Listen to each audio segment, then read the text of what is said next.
Yes. Okay,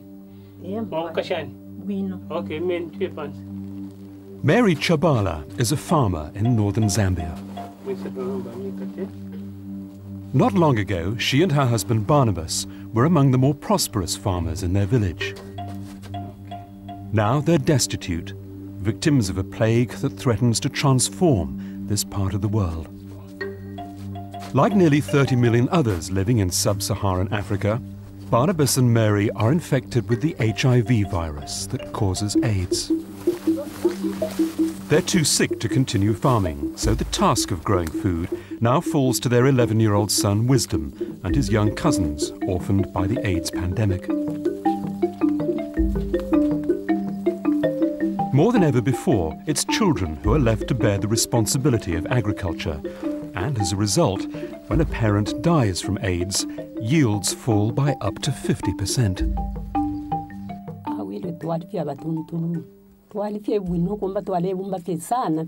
When we were healthy, we used to grow a lot of crops and support many family members who came to live with us. But now, since we've been sick, things have become much more difficult. We had to sell everything we own to buy food and to pay for our medical expenses.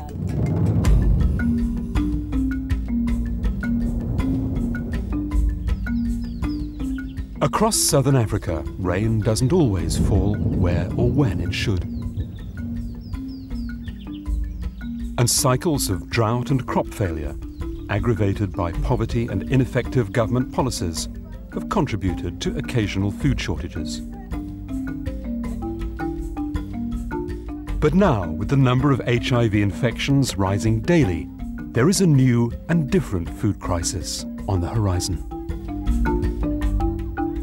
If it was simply another period of hunger, which is cyclical in southern Africa, you could get over it, you get some food supplements, over time you recover.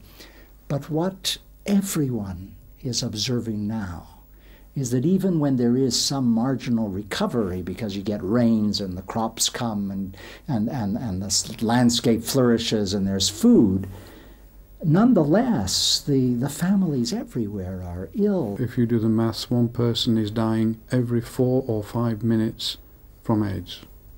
So as you begin to add those figures up, it's impacting throughout society. It is, as we say, it's affecting the very fabric of society. In a country like Zambia, nearly 80% of the population is involved in agriculture, very small-scale agriculture.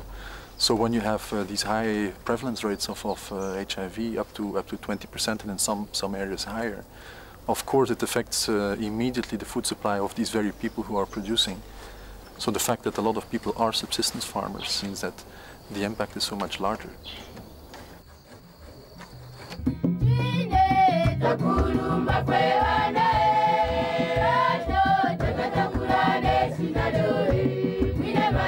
The highest rate of HIV infection is among young adults between the ages of 15 and 49.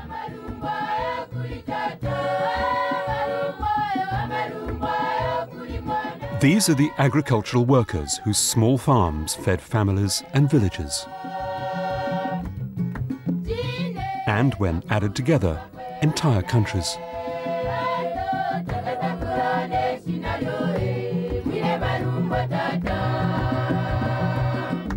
Since 1985, more than 7 million farmers have died from AIDS in the worst-hit regions, striking at the heart of agriculture.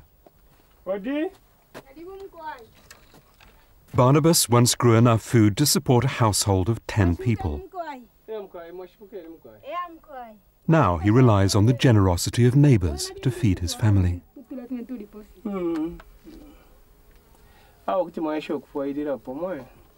Only 10 years ago, before the AIDS pandemic moved into rural communities, life expectancy in Zambia was 52 years of age. Now it's fallen below 40.